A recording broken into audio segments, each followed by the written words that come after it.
We'd like to welcome everybody to the Greater Atlanta Area Virtual College Fair and our session this evening with Emory University. Before I hand it over to our panelists, just a few quick housekeeping items. You can ask questions of our panelists this evening using the Q&A button. You're welcome to post questions at any time, and I'm sure Scott will address his answering of those questions when he does his introduction. Also want to remind you that your camera and microphone are off, so the panelists will not be able to see or hear you during the presentation. And please do feel free to sign up for more sessions at the same website that you signed up for this session. And within about a week, a recording of this session will be available on that same website. But without further ado, I will turn it over to Scott at Emory University. Thanks so much, Chris.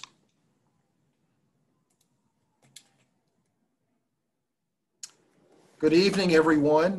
Welcome to this Emory session tonight. Thank you so much for joining me. I am by myself tonight representing Emory in this session. So we'll wait just another couple minutes to allow others to sign in. But what we'll do this evening is I like to spend my time on these platforms answering questions mainly.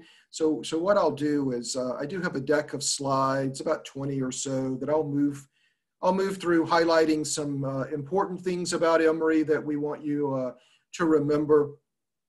But I want to leave more time at the end for Q&A. And what I'll do once we move through the introduction of the slides is to go to the Q&A queue, and I'll just answer these questions live on screen, and hopefully we can have a conversation in that way. You typing in the Q&A box, me chatting on the screen, but that's what we'll do. But let's give it just another minute or so. I'm gonna share my screen now so that we can start PowerPoint in just a moment. Very good. Make sure it's working here.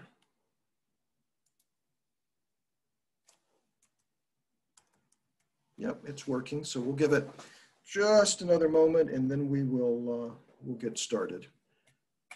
Let's see how many are logged in. Yep, I still see some people logging in, so we'll give them just a little bit of time here. Then we'll get started. I hope everyone is well tonight.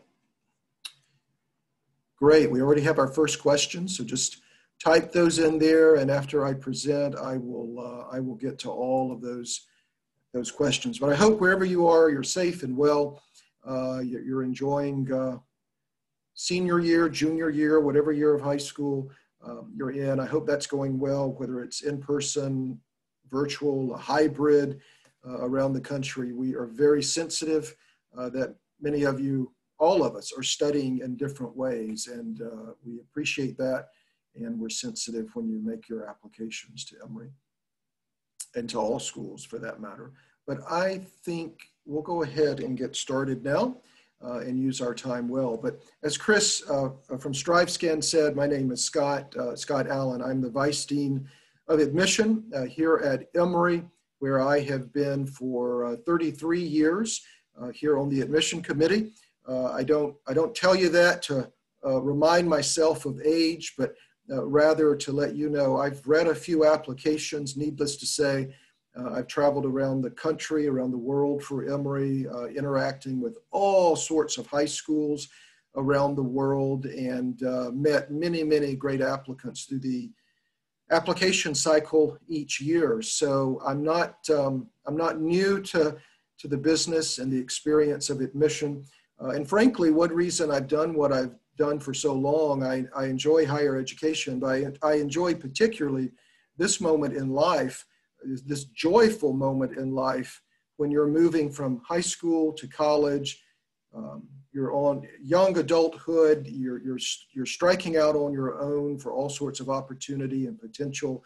And I just find that an exciting time in life. And though we're all up against many challenges with how we learn as we battle this disease in our nation, we we know this is still a joyful time for young people as you're looking at college and hoping to head off next fall to the college of your choice. So we're here with you as best we can be, and we're going to do our best to make this as normal an application season as we possibly can. But let's get started on a very brief overview of Emory and see where your questions take us tonight in conversation. We have about 40 minutes together, and again, I want to use most of that for Q&A. But Emory here, let's see. So this is a place primarily foremost for undergraduates for teaching. Though you may know Emory in the news for a lot of different things, particularly big research university things, at its core, at the heart of this place, the largest part of Emory is the undergraduate colleges. About 7,000 undergraduates call Emory home, and they are all liberal arts coming out of high school. We simply want to test your curiosity, help you learn from many different angles, and that's done from faculty engagement. Faculty teach at Emory, all undergraduate faculty advise students at Emory, and at its core, this is very much an undergraduate college, though you may know it in the news for lots of big research things. We also, as we'll discuss in a moment, call a great city home, a city that is third behind Houston and New York City for the number of corporate operations, nonprofit operations. And more than simply their presence in this city and what that means economically, it allows our students to make connections of organizations in really interesting ways. Our arts and media students and others in the creative writing program make connections through things like CNN or Cox Media. Our public health students, human health, human innovation, health innovation majors make connections through the Centers for Disease Control, the Carter Center, and corporations from across the world have chosen to call Emory home for their America's headquarters, like the automobile companies, Delta and others. So this is a place where connections are made from campus into the city to enhance, hopefully, what faculty are helping you learn inside the classroom. One of my favorite examples in city campus connection, Atlanta is home to one of our nation's Federal Reserve banks. I think there are, 12 or 14 Federal Reserve banks, and the Atlanta Bank, our Department of the economists at Emory work with the Federal Reserve and students on all of the nano modeling that they do in the Atlanta Federal Reserve. But we try to connect Emory, campus, Atlanta, city, all at one time to help you have a seamless city campus experience while you're here. But our hometown, great place for young people. It is one of the top 10 cities where young people start their careers out of college. That partly adds to the average age in Atlanta, a pretty young place. Its average age is about 34. That sounds ancient, I realize, to an 18-year-old perhaps, but if you look at census data across the nation, that's actually on the younger side. And part of that reason is the number of college graduates that come here to start careers early on, and then the kind of industries that locate to Atlanta, particularly innovation hubs, the entrepreneurial spirit of the city, the film and television entertainment industry that's located here in the city. A lot of opportunities that students take advantage of when they come to live here, and they learn and take advantage from the history of social consciousness that we have here. As you know, Atlanta's history with civil and human rights is very pronounced. Atlanta was the crossroads of the Civil War. It was the cradle of our nation's civil rights movement, which continues today, but led in the 50s and 60s by native son, the late Reverend Dr. Martin Luther King Jr., who led the movement for our nation from his hometown here. And then today, a lot of people consider Atlanta a seat of civil discourse, where people do come together to debate, have dialogue, talk about the challenges we have as a nation. All of these things through history and where we are today have helped Atlanta be a place where people come together to debate ideas, which makes for a better and richer life for all of us.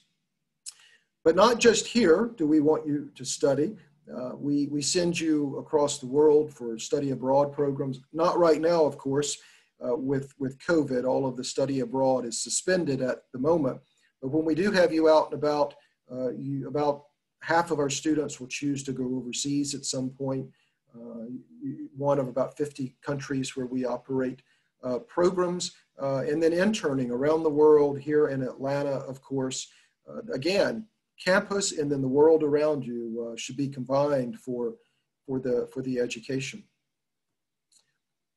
On campus, research is going to be a significant part of your Emory experience.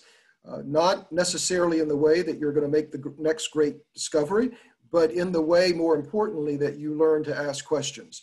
We love that our faculty love you helping with research, creating your own, because it really gets at the heart of the matter in undergraduate education, liberal arts, the art of the question, the science of data analysis. We want to get all of this merged for you so you learn how to devise questions, edit questions, what do you do with responses, the heart of liberal arts learning, which is so important to Emory, learning to bring ideas from many different perspectives as you're coming at a question or an idea, and the research occurring at Emory is going to be a part of that for you.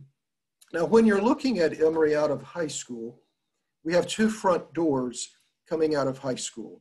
We have Emory College here in Atlanta, and we have Oxford College about 38 miles away. Oxford is Emory's original campus. And when Emory moved to Atlanta around early 1900s to build the university campus, we kept our Oxford campus to develop a smaller entry point, more intimate learning experience. About 1,000 students at Oxford, all of whom are first, second year, and they flow into the Atlanta campus beginning third year, junior year. So we have first year classes in both places, all though part of Emory, all part of the liberal arts experience. The first 2 years at Emory, you take a little bit of everything, a little bit like high school, obviously at a more advanced level, but you're learning to come at questions and ideas from all of these different angles. We're testing, we're flexing your curiosity, your intellectual curiosity in the liberal arts experience, and that's occurring on both campuses. Leadership development at Oxford is very pronounced because, as you know, juniors and seniors aren't on that campus. So you must take leadership seriously early for things to get done. Only first and second year students on that campus. And the experiential learning is well developed in that curriculum as well. But all Emory, and you may apply to both at the same time with either common application or coalition application. You just check the boxes. The boxes you check on the application will tell us what to do with the application. Are you applying to both, one versus the other?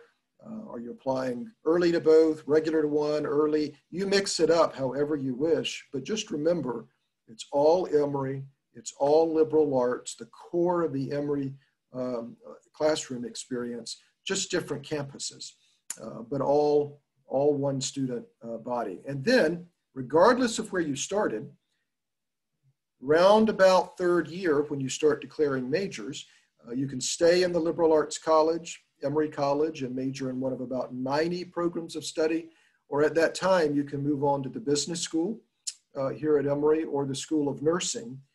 And I should add to this chart, you also have some options with Georgia Tech, where we have some combined engineering programs. But out of high school, since all of you are trying to figure out applications now, most important thing to remember is it's all one Emory, two campuses, and you make choices depending on how you fit.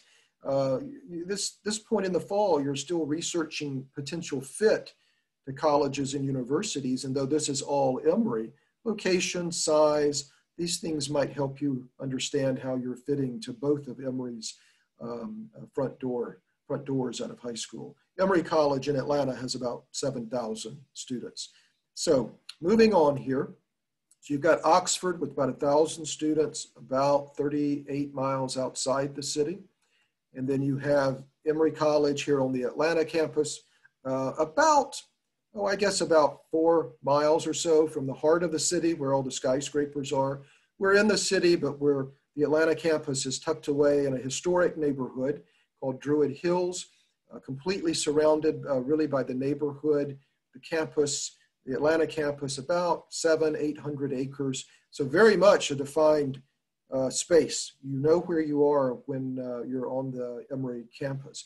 And then on to the business school, potentially that third year, where you'll choose a concentration within the business program. And some of them link back to the undergraduate liberal arts college. Our arts and film management, entrepreneurial sustainability studies, all of those can link back to the college.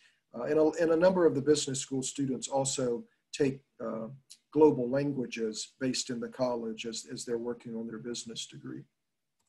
And then of course the nursing program as well, beginning that third year. We recently surveyed students at Emory to ask for descriptors. How do they think of themselves, their friends, the peers at Emory?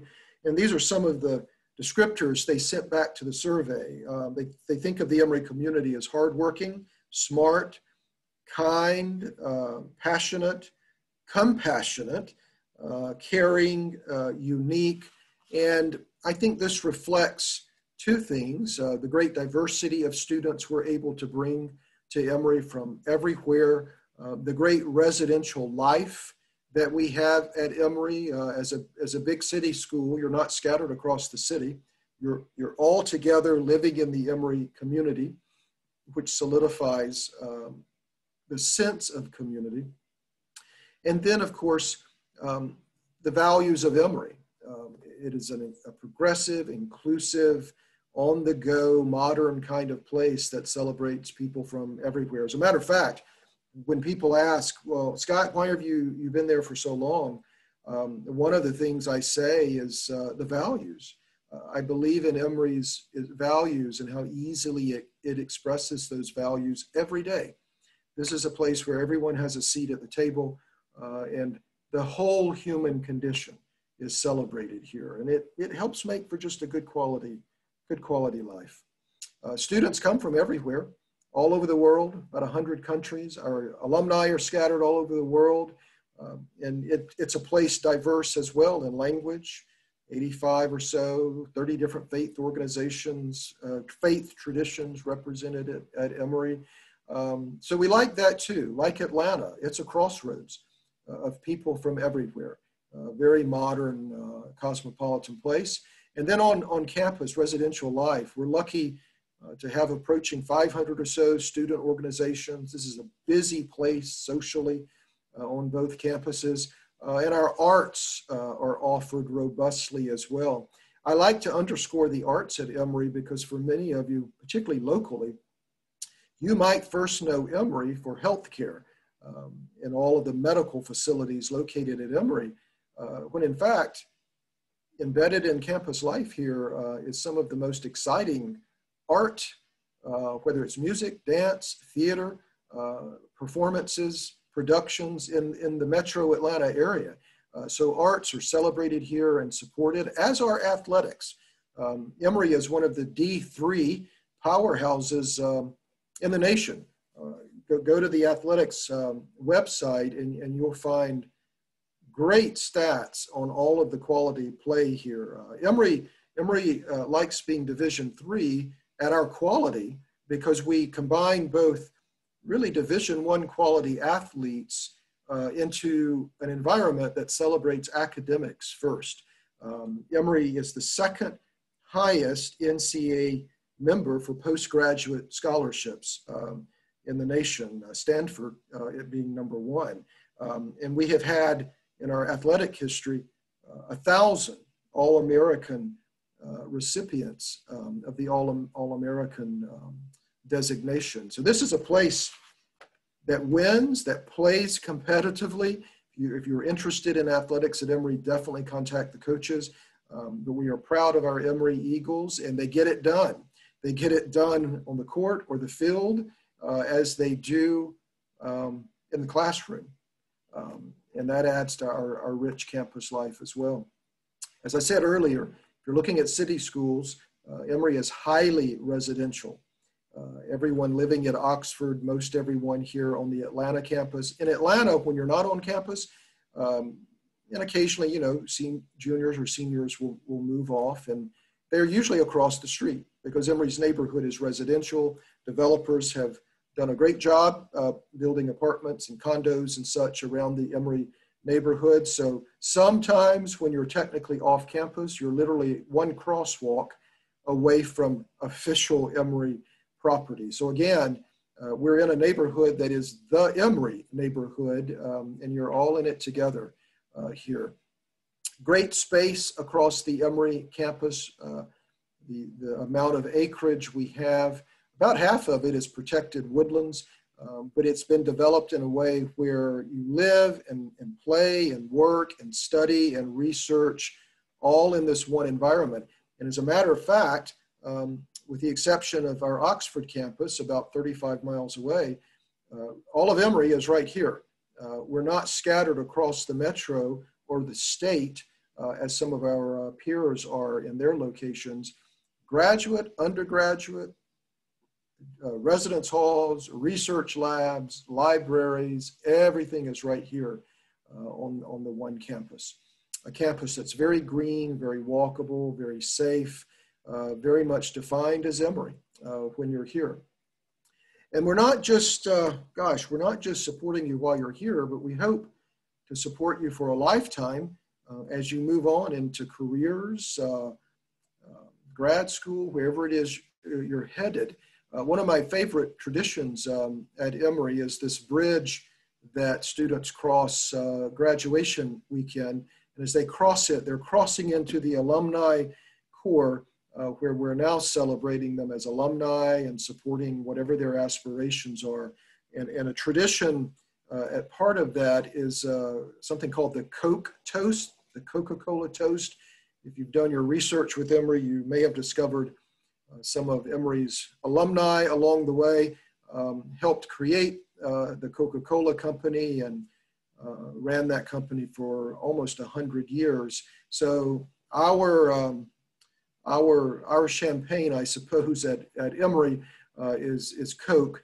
And we toast you when you arrive, welcoming you and your families to the life of Emory. And we toast you again as you're leaving, graduating Emory, and heading into the world, wherever that may be.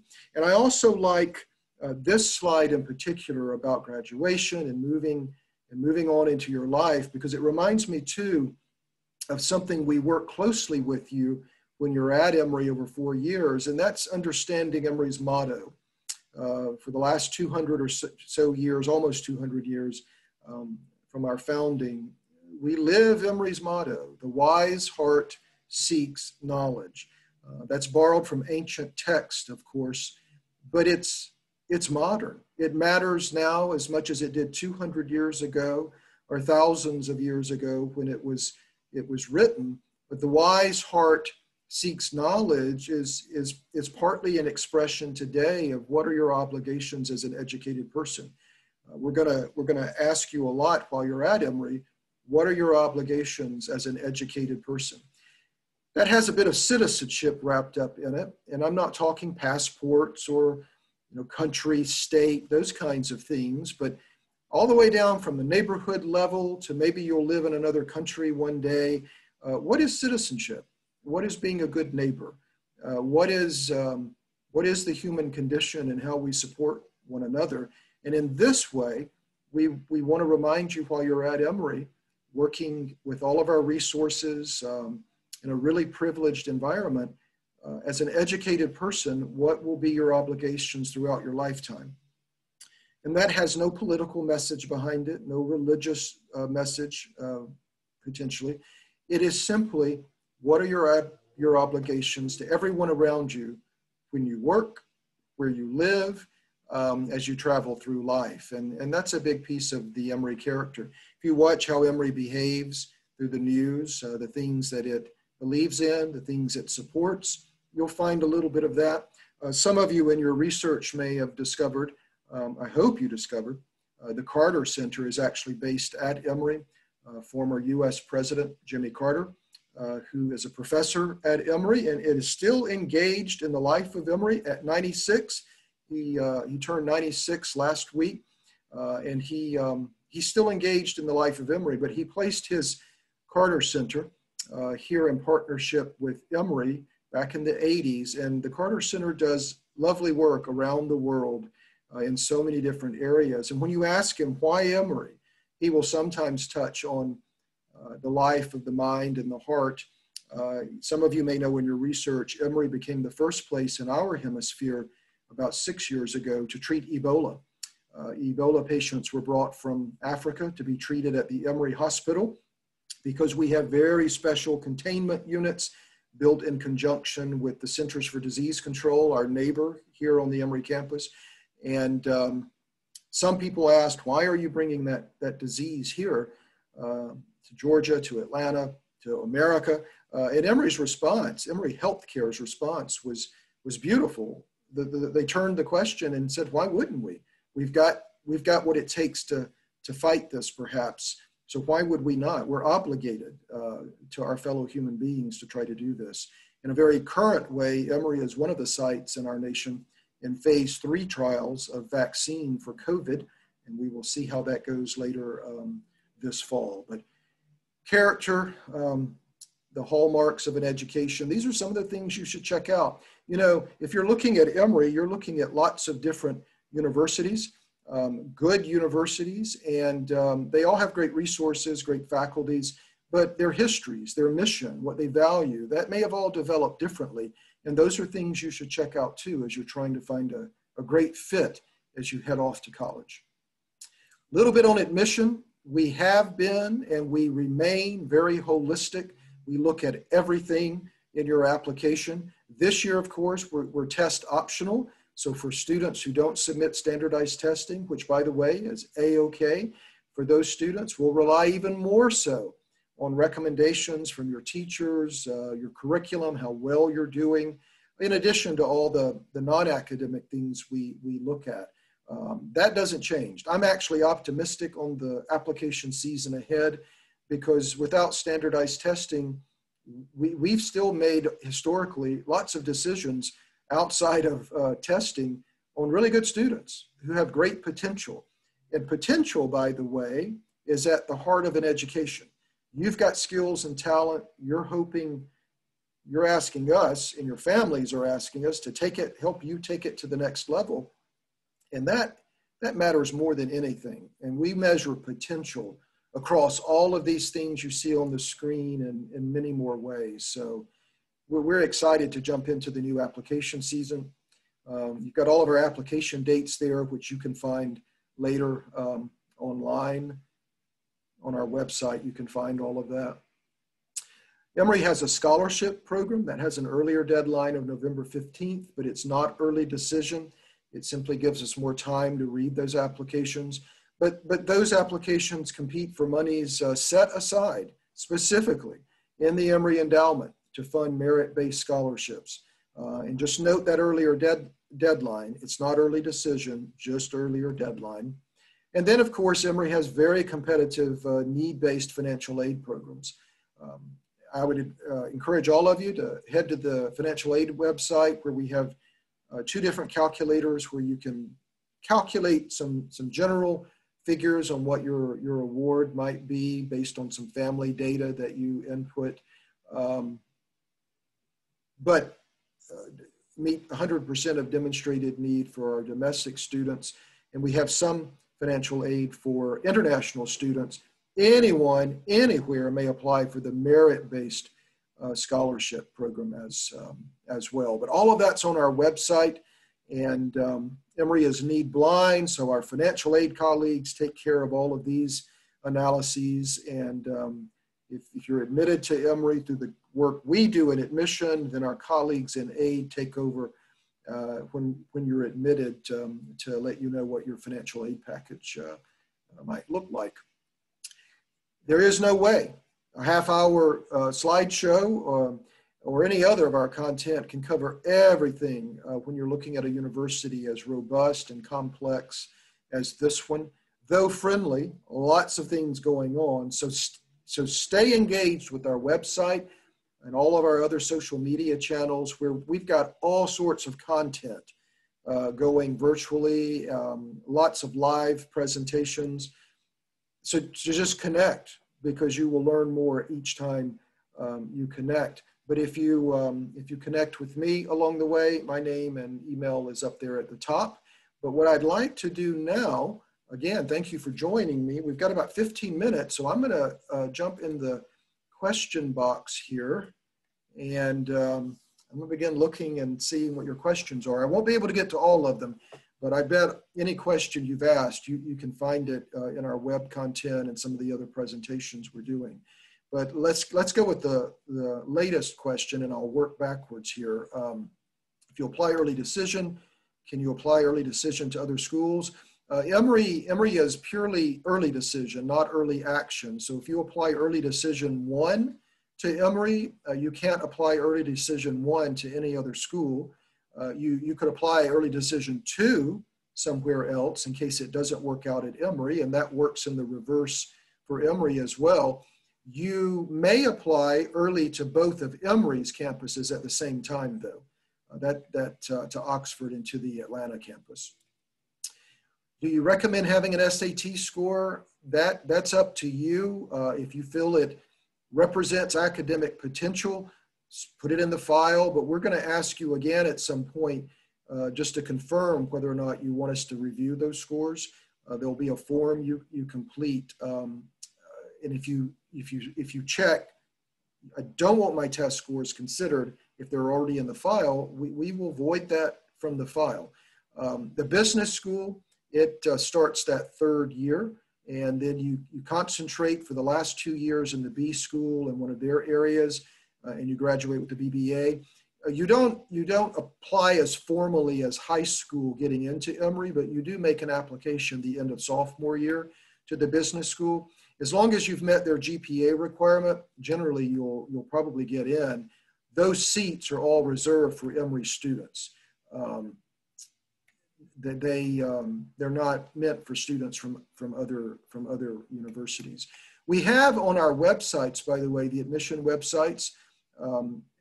If you go down to visits on the website, you'll see a student area where our Emory students have volunteered their time in connection with you for both Emory and Oxford. So the question about what is Covington like, what is Greek life like, what does it mean to live in Atlanta, those would be great moments to connect with those students who are able to chat online or by telephone conversation with you. So definitely do that.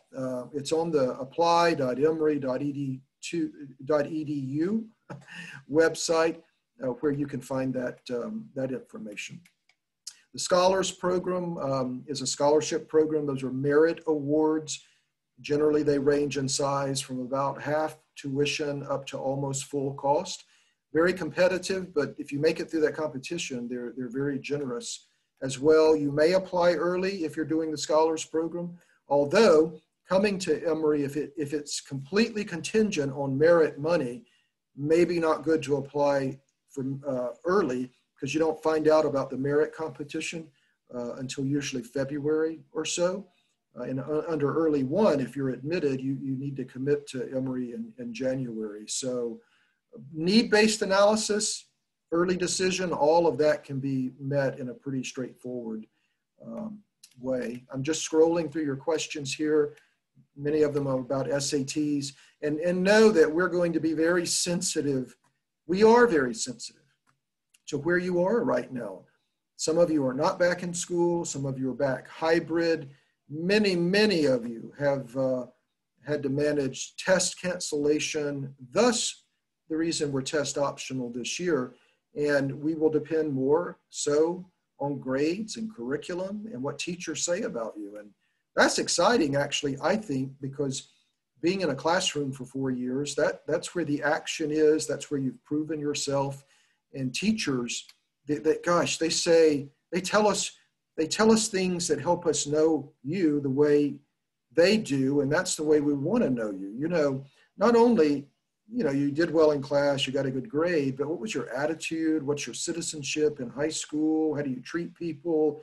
Really importantly, when things aren't going your way, and let's admit, we all stumble academically, particularly if you're in a tough environment, and that's okay, but it's how you bounce back. How do you back off, look at the question again, come at it again with fresh energy? Your teachers tell us a lot about that, and that's really fantastic. A question on graduate school career placement. Go to the Emory Career Center website, which links to admission, and they've got tons of good data points about grad school and employment. But by and large, as I hope you would appreciate, Emory students do pretty well in both the grad school and job market, because at Emory, you're joined by equally bright students. You encourage and motivate one another to be your best. And in the Emory curriculum, by the way, you're asked to write a lot, advancing your writing skills year after year. And data analytics, quantitative sciences, very alive and well in the undergraduate experience. As a matter of fact, other universities have studied Emory's introduction to QS data analysis over the last several years, because the major has grown so fast and it lives within all departments. We don't want you to leave Emory feeling uncomfortable with data, how to run it, how to analyze it, nor how to present it. We want all of that to be comfortable. And that in a liberal arts experience is really exceptional. And I think it's one of the reasons employers respond so well to Emory students. You've been taught to do a lot of advanced work in your undergraduate time. We do have some partnerships with Georgia Tech, the 3-2 program in engineering, and we do have an engineering degree within our physics program as well, but it takes on a little bit different angle than the traditional Georgia Tech engineering program. So research both of those. And at the graduate level, of course, Emory and Georgia Tech have a joint degree, one diploma only issued for this program in biomedical engineering at the graduate level. And that also is offered in collaboration with Peking University in Beijing. It's the School of Nursing for people who want to be MDs or PAs. You can consider that. You might contact nursing directly to see how that's done. I would think probably a little bit more straightforward nursing and PA versus nursing MD, given how long it takes to do the MD program, but it could be a possibility. Core curriculum, we do have distribution requirements. First 2 years, a little bit of everything, lots of different courses meet the same requirements. So I think we float in the middle, sort of the middle ground of distribution requirements around the country. I think in our peer set, we're probably in between, let's say, Columbia, which has a very core curriculum, and then, of course, Brown University, which is pretty wide open study. We're definitely in the middle. In the online catalog, you can see the 7 broadly defined areas of study, and in each of those, many different courses that meet the requirements. So you've got flexibility and some control on how you do that. Do you have to start at Emory? Either Emory or Oxford, it's your choice in terms of where you start. You apply to, that's if you're admitted to both. If you apply to both, admitted to both, you decide where to start. What makes someone stand out in an application? There's so many great answers to that as we read applications, but I think the underlying theme is authenticity. You've got to be yourself. You've got to be comfortable with what you're trying to share with us. You know, we're thinking about preparation and potential, but you're also sharing personality and perspectives. Why do you think the way you think at this moment? It's a snapshot in time. is in terms of who are you at 18. So however you can get that across to us, that authentic voice, that's what matters most. Don't strategize your application to the degree that you wipe authenticity out of the application. You got to be your unique self in all of those essays we ask you to present, and your presentation of extracurriculars. All those things matter quite a bit. Are you admitted based on your majors? No. You're admitted generally to Emory. We admit you based on sort of the quality of your curiosity, your intellectual potential. And then once you're at Emory, you choose to major, generally you choose to major in what you want to that third year. It's asked on the common application, but it's not impacting so directly the decisions we make. Let's see, some other questions that might be helpful to everyone. Yeah, the connections to Atlanta, I mean, internships, social opportunities. This is a city on the go. A metro of 6 million. People have come from everywhere to live in Atlanta. It's a really diverse place with opportunity. And it's just a matter of us helping you get out of the sort of the great Emory bubble we're in this beautiful neighborhood, and connecting through internships, shadowing, work study, working with professors, and your faculty are very helpful in this regard too, not just the counselors in the Career Center. Emory is private, so tuition is the same for everyone. There's not an in-state, out-of-state difference, although for Georgians, you might be bringing Hope or the Zell Miller scholarship monies with you, and that does apply directly to your tuition. Pre-health sciences in every way, pre-dentistry, pre-med, pre-nursing, pre-vet, all of those things are supported at Emory through the strong science and math programs.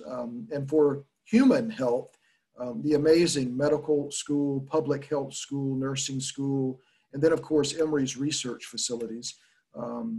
Things we own on the Emory campus, or things like the CDC, which sit next to Emory, but owned by the government, but we definitely have students researching there every year.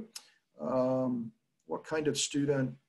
For the scholars program, obviously you got to be a really good academic student in the classroom, but essays and recommendations are going to matter a lot. What is your intellectual personality? How do you express that in your essays? That will matter to the committee as well.